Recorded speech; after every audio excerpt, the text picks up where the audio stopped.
Hi, it is Sunday, the 6th of July, and of course, that means it's another blog post. I am currently in the library, the Fayetteville Library, here in Arkansas still. We, of course, leave August 4th, and we're still about 2 weeks out from when we're going to start heavily packing. We're getting things arranged and stuff, but the actual heavy packing and getting things ready, let me just move my chair a little bit here. There we go. Is all going to start in about 2 weeks. We are arranging things, but we're not putting things up and stuff yet, just because that's just, I don't know. I feel like neither I nor my kid are good at waiting around. And so getting everything ready to get packed up and organized is better than having the bags sitting there, because it's also kind of a reminder that, you know, you're waiting to go. I've got my kiddo writing down stuff for us to do with our personal time, downtime when we're down over there in Mongolia. Because one of the big things I don't want us to do is be hermits.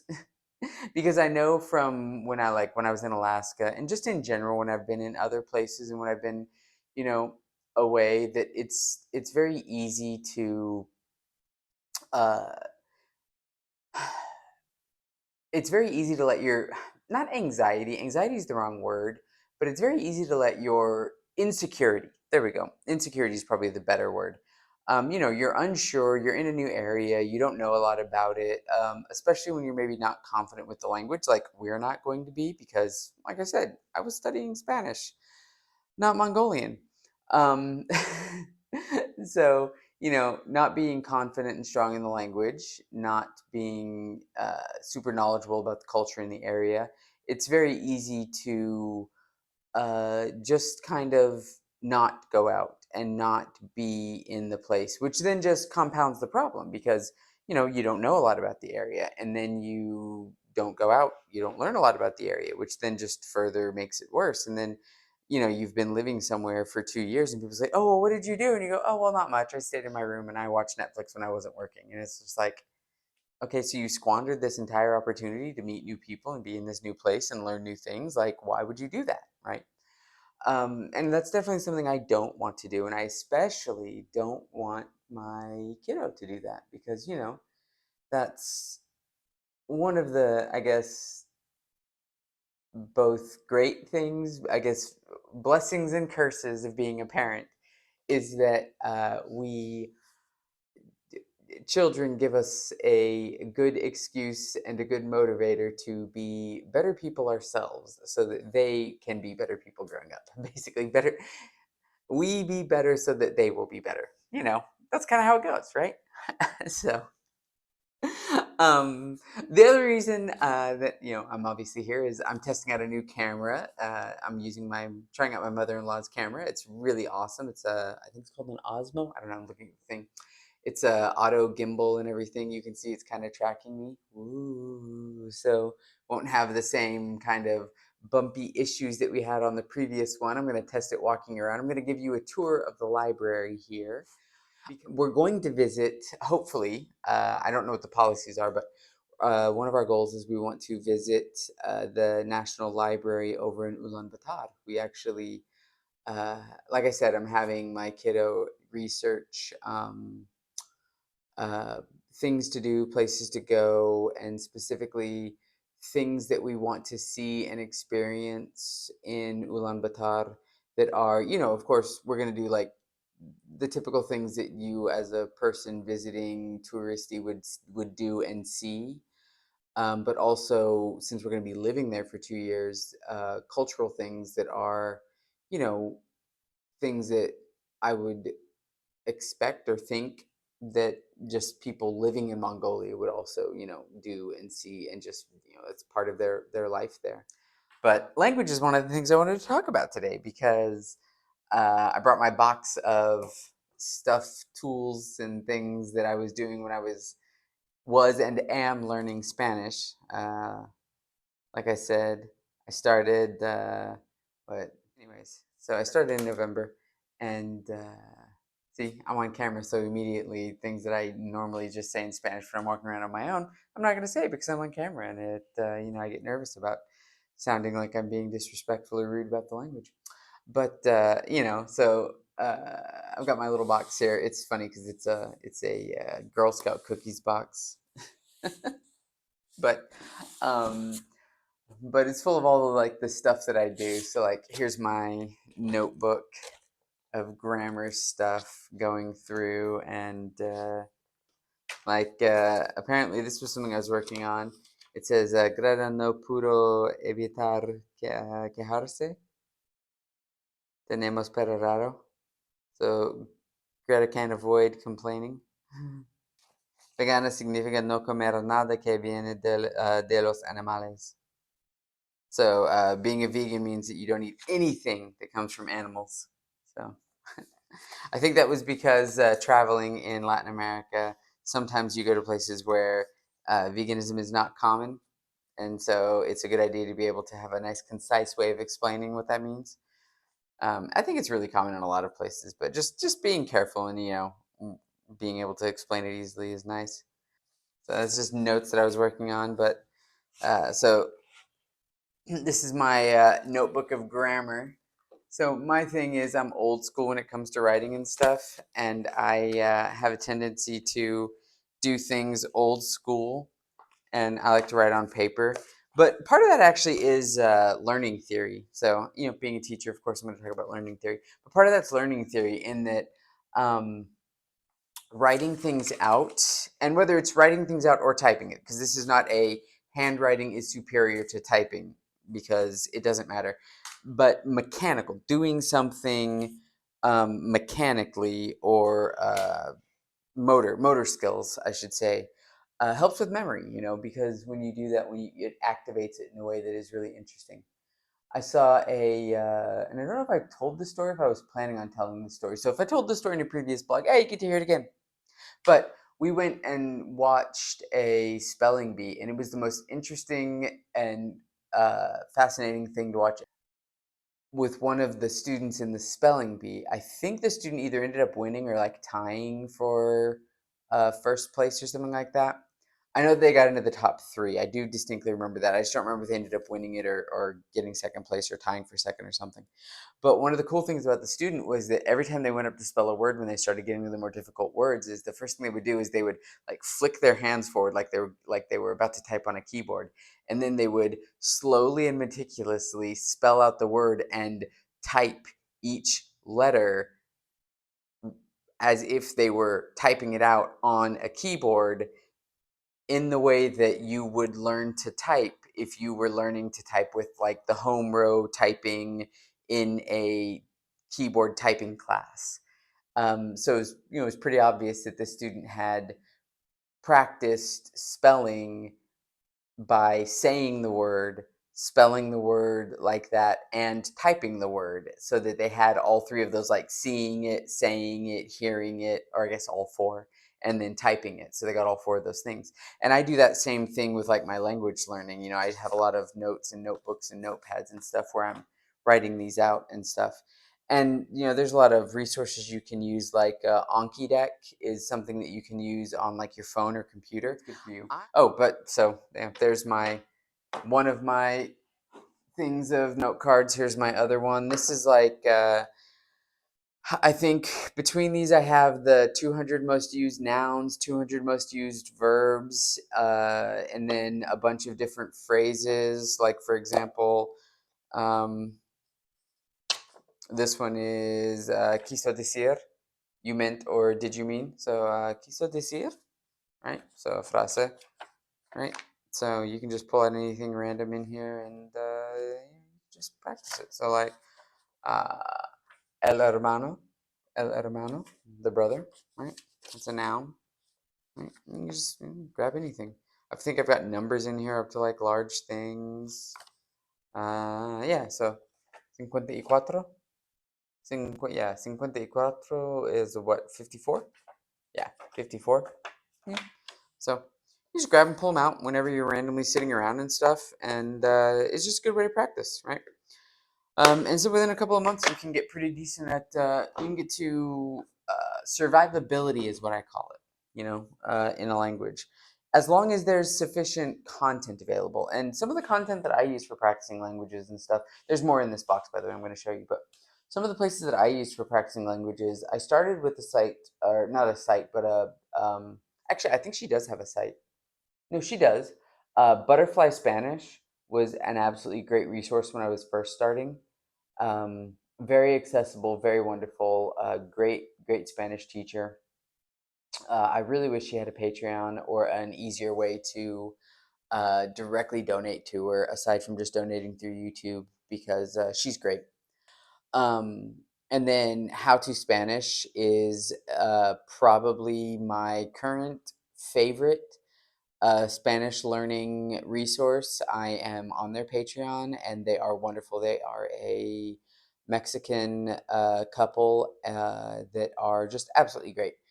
They they teach, or they have a weekly podcast that they do for helping with Spanish comprehension. It's fully in Spanish, but Anna does little extra classes and things that are asides with like grammar and things like that and words and stuff. She also does like shorts and stuff as well for things like that.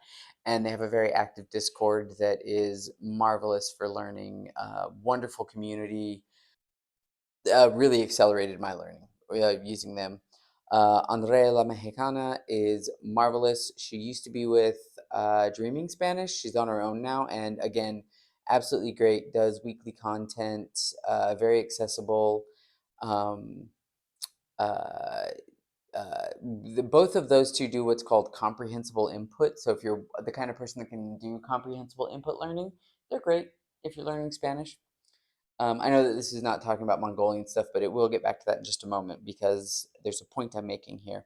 And then if you're a person like me who loves language and linguistics, Nuria's lab is just amazing, just a godsend. I love Nuria's lab and also Spanish Land. Both of those two uh, get a lot into linguistics and the linguistic aspects of Spanish that I think some Spanish learners don't like as much. But if you are a language head, then I think you'll really love their stuff.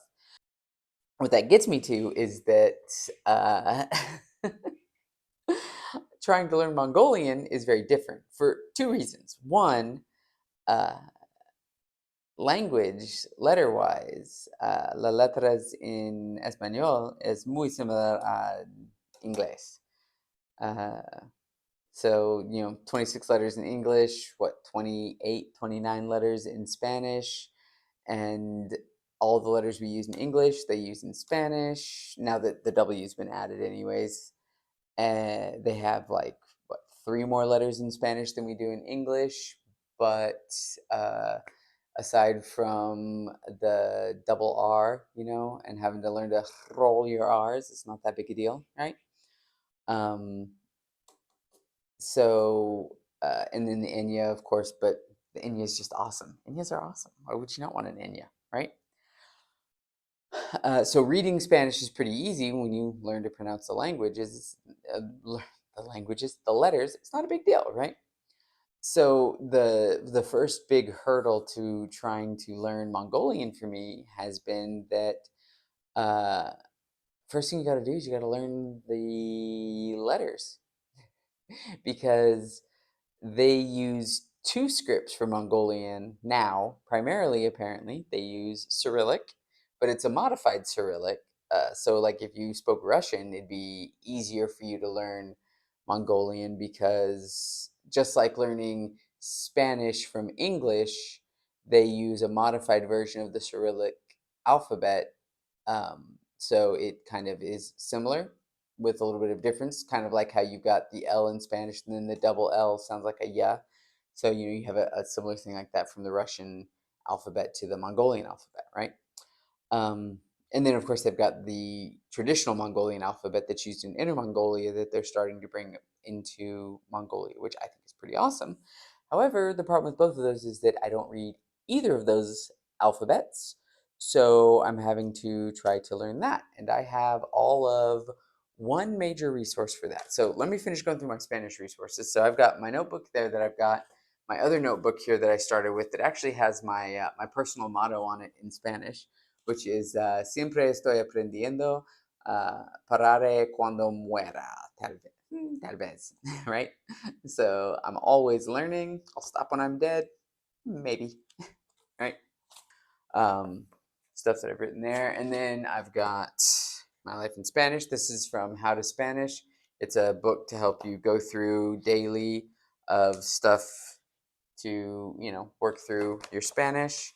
It's got prompts, it's got stuff to help you do that. And then I've got books that I own. There's also used to be books in here of books that I was getting from the library, right?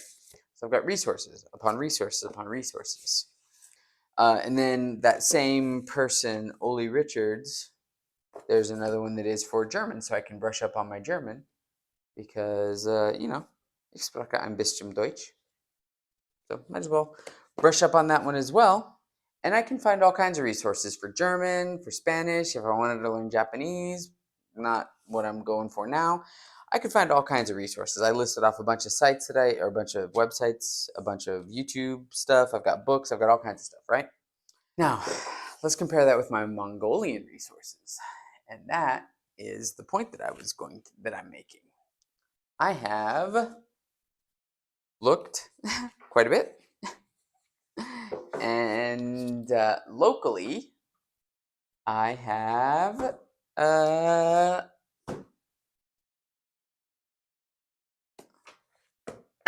I have this. I have exactly one. And it's a good one. I mean, don't get me wrong, Mongolian Dictionary and Phrase Book. And then I have a couple of online resources I found. So this goes through the alphabet, which everything that I've read, all the sites that I've looked up have said that the best way to start learning Mongolian is to start with the alphabet. So that's what I'm doing. And that way I can start reading words because it's really hard to learn a language when you can't read the words. And if everything has to be translated into Latinate words or Latinate spelling, that's going to be very difficult because that's not going to be an expectation. I've also looked up some places when we are in Mongolia where I can hopefully go with me and Makido and we can learn Mongolian. That's the hope. And there are a couple of sites. Nomenger, for example, is one that I'm looking up, and then Zayabi. That one's been very helpful. I found one recently, Cooper SK, which it seems like an animation set made by a little kid that was for the alphabet that just seemed hilarious. But I mean, I found like three or four, and there's a bunch that are there, but they're just not as accessible.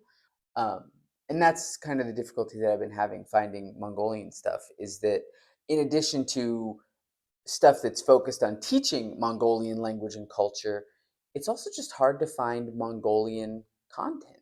Like I just haven't been able to find as much. So that's the other reason I'm interested in trying to, you know, um, find it while I'm there. My initial exposure to Mongolia came, like I said, uh, through sumo, through watching sumo and finding out about, the sumo wrestlers who had come from Mongolia and then who go back to Mongolia. Similar to how, for a long time, baseball players would come to the United States from Mexico. So, the battery's getting low on the camera. I'm going to try to see if I can give you a walk around and show you some of the library here. So here we are at the Fayetteville Library. I'm at the outside of it, right on the corner. Apparently it's called the Blair Library. As you can see, it goes quite a distance down that way, and then quite a distance down that way.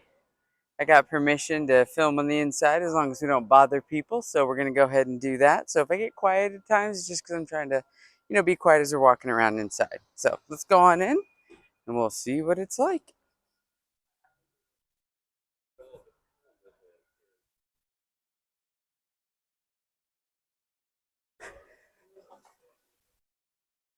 So here in the front, we have a nice cafe. This is in Arcegas. It's a nice little cafe area. People sit around. hang out. Got our little book detectors.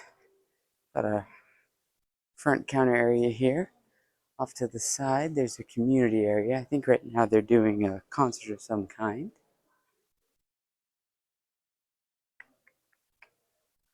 Over here, they have a bookstore for when they retire books. You can pick up some of them. Often have events going on. Self checkout for your books here. Nice little system.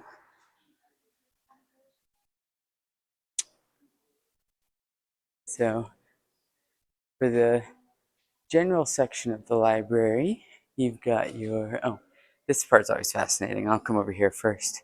This is the book sorting. So, when the books come in, they've got these machines that help sort everything out here for them, separating them into their various little bins and sections so they can go to the proper areas to help the librarians get them back out onto the shelves quickly. It's kind of nice.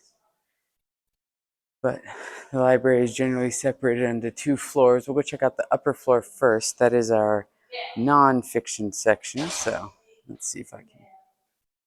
There we go. Right there.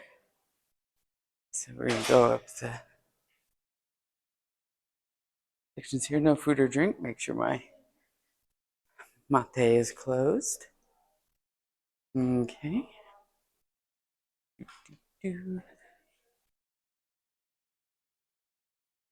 Okay. So as you can see here at the front desk, got our nonfiction or biographies. Go off over this way first. This is the genealogy section. It's real big around here in the south. All these little study nooks. So this is the part that I would be in all the time. This is the languages section.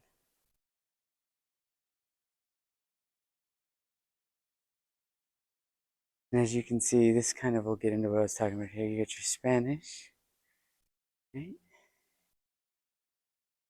Still in Spanish. Still in Spanish. Still Spanish. Okay, here's Russian. Russian. There's Portuguese. So if we're going in alphabetical order via English, be somewhere over here, but oh, yep, no. We end at Korean there. So we go from Korean to Portuguese. So, anyways, that was just what I was talking about earlier about trying to find Mongolian resources. If you've been in the library, you've seen nonfiction. But still, it's kind of nice. It's a nice library. But what's interesting here is that once you get to here, it kind of becomes unused space. I do love this area. It's got a very quaint kind of sit, like you're in your living room and read kind of feel. I like to sit here sometimes, and honestly, it does have a lovely view of the city, although right now you can see the construction going on.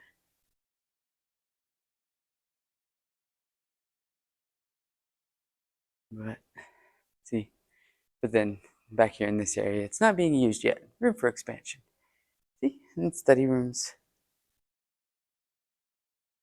Trying not to get anybody on camera who's in the study rooms currently.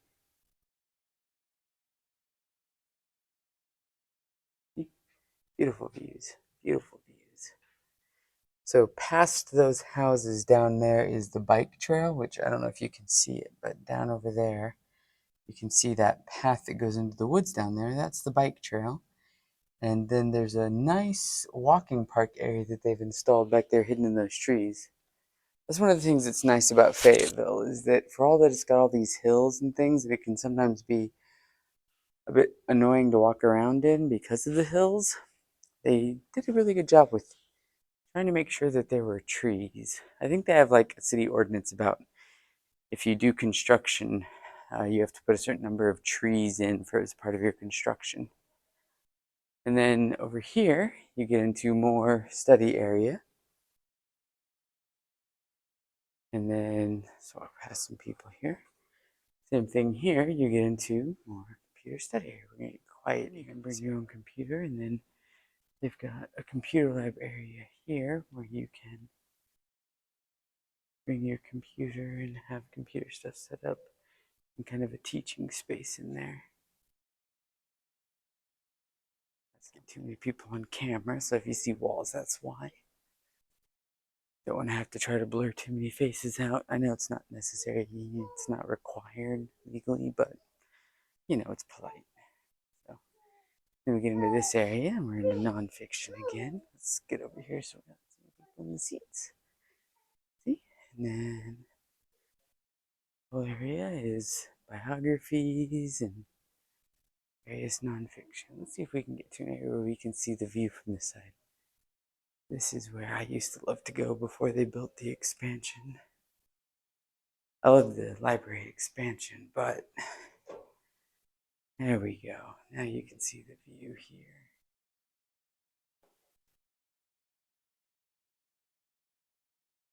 And you used to have this absolutely gorgeous view out of this back window here. And over here. I used to come and sit here all the time. Just stare out of these windows. And sit and stare off into the nature and read books and comic books. Because this used to be where the nonfiction section was before they did the expansion. So I would always sit up here, grab some whatever author I was currently interested in, or if there was nobody, then I'd grab whatever comic book caught my eye and then just sit and read. So,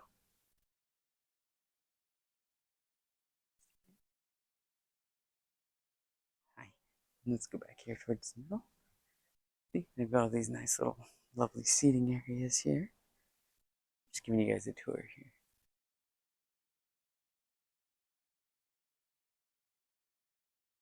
Now, this library is very different from the Springdale Library, the one in the city where I actually live. The Springdale Library is much smaller. It doesn't get as much funding, so it's a little more like what you'd think of as a small municipal library, where this one's a lot like a larger, more metropolitan style library, I guess. Okay, now let's go look at the nonfiction section.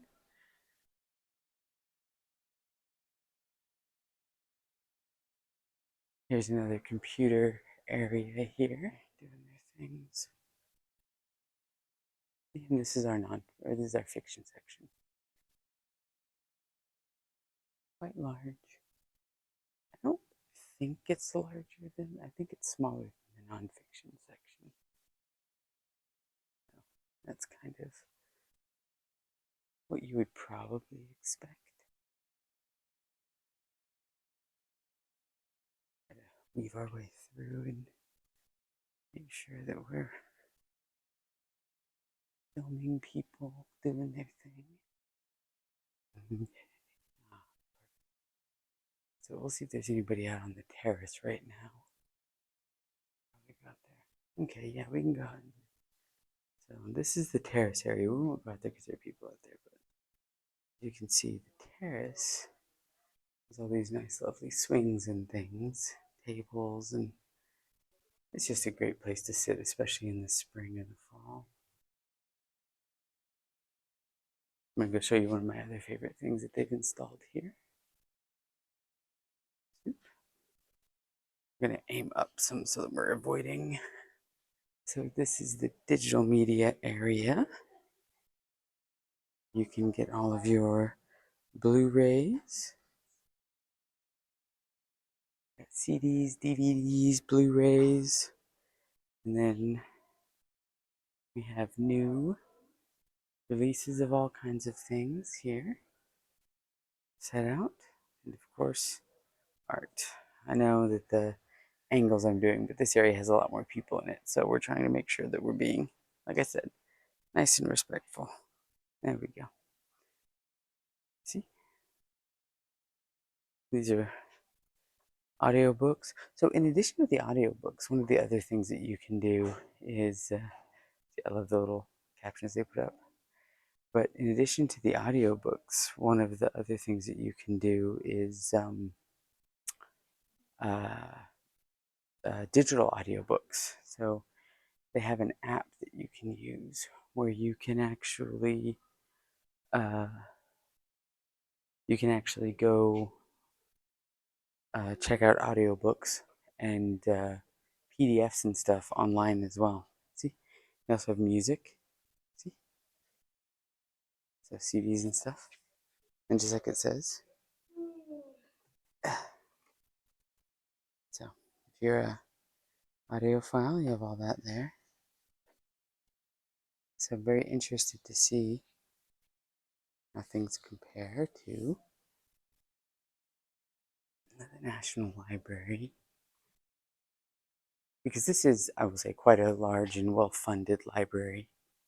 Not something you'd find somewhere like New York. Oh, the bees are not here currently. So when the bees are active, there's a beehive. Oh, that's why. It's because the beehive isn't here right now.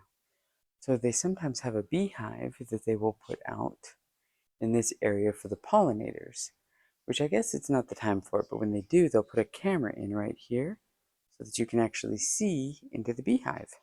So we're going to go to this next area, but you might be looking at the ceiling for a good portion of it because, again, I do not want to get minors on camera,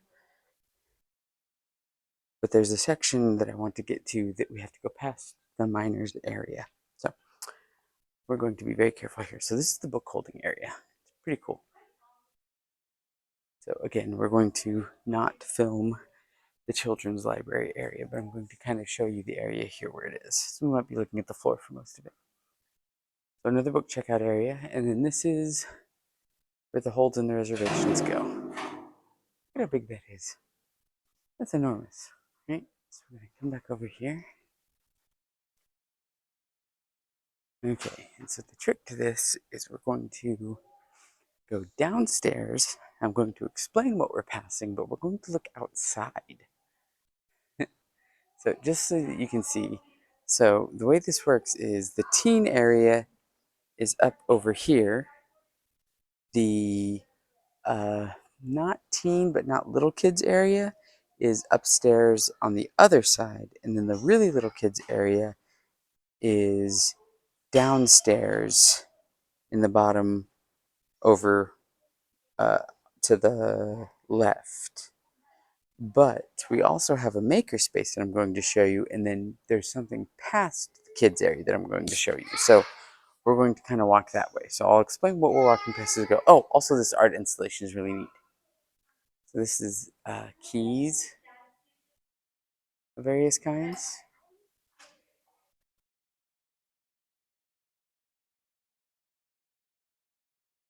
There you go. See? And then this is a cardboard crane. It's a crane made completely out of cardboard that actually functions.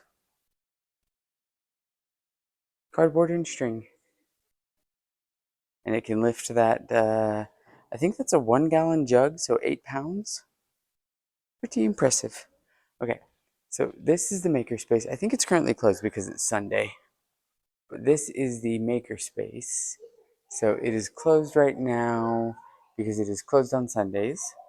But in here you have a 3D printer setup, you have a filming setup, they have simulators, they have all kinds of stuff. As you can see, it's kind of a big space in there. That is a truck driving simulator so that you can get accreditation and practice for driving like big rigs and things. It's very awesome. They've got film studios and picture studios back over on the other side over there. I don't know if you could see any of that through the glass. But then over here they have their 3D printers and laser cutters and stuff set up. See, you can see the filament there. That's all here. Okay, so now what we're going to do is we're going to turn the other direction. And we're going to look outside here as we pass the children's area. So you're going to get to see the outside. And you can see the natural grasses and things out there. This is kind of the park walking area, and we're going to look out this way. And what we're passing as you're looking outdoors at the seating areas, we're passing the kids area. So, and it's the preschool kids area. It's very big. It's very awesome, and I would love to show you because there's these planes and flying, like stuff that was donated by the Aviation Museum. However, like I said, I don't want to be filming children, so. But I wanted to show you this. Is the last thing to show you of the library, which is the event center. There's a large event center here. So this is the event center, which obviously is not open right now, but it's a very large stage and event center. I don't know how many seats. It doesn't seat a ton, but a couple of hundred, I think. And then there's a reception room attached to it right there, which is about the size of a large office room. So if you've ever seen one of those office rooms with like the large oval desk in it that, has like 40, 50 people sitting around a desk, it's that. It's about the size of that. And this is like this event center is like a small amphitheater with a stage. I say small amphitheater, like I said, it can fit, I think, about 200. I don't know. I'm not entirely sure the number of people. But this is the other thing that I wanted to show you. Now, I haven't been over here in a while, so I'm not sure if they still have the test kitchen thing set up, but just like we had the cafe at the front, there used to be a cafe area over here. Let's see if it's still here. It is not, unfortunately. So this, you can see how it's still set up for it. But this used to be a cafe and test kitchen where they would do kitchen classes and stuff. And you can still see how it's set up for it. See? So this is the teaching kitchen. So they still can do classes and things like that. They just don't have it set up to do the cafe anymore. Just because I think mostly it was not necessarily like, I think they were hoping that it would be a space people wanted to come like as a lunch counter. But it wasn't, like when it first opened, it was kind of a cool place to come, but it's a bit out of the way, unfortunately. And even in terms of like the library patrons and stuff, it's a bit out of the way. So I think they only use it now for whenever they have large events. So it'll be open for those kinds of things now, is what they've decided to do for that. So anytime they have something big, they'll bring the food and stuff out and they'll do that. So that is the Fayetteville Library. Let's go back out this way. There we go. So that was the Fayetteville Library, and we will compare that to, I say compare as if I'm going to actually making a comparison, but I'm interested in seeing how different it is to the Ulaanbaatar Library, or to I guess, the National Library of Mongolia. I don't know. Mostly because, like, for example, I expect that this being a municipal library, so like a local community space library, is very different from like if I went to the Library of Congress. It'd be a very different situation, right? And I know that this is very different from the library that I go to when I'm in Springdale, which is a much smaller library that's more book focused and less like there's no cafe there and things like that. And it's very different from the libraries that I went to when I lived in Washington. And so I'm interested to see what the National Library in Ulaanbaatar is like. So we're gonna check it out. Now, obviously, I don't know if I'll be able to film there. I'm expecting I won't be able to, but if I can, that'd be awesome. And if I can take pictures, that'd be awesome. Anyways, I think with that, I'm gonna sign off, and we'll see how much of any of this makes it in. Bye.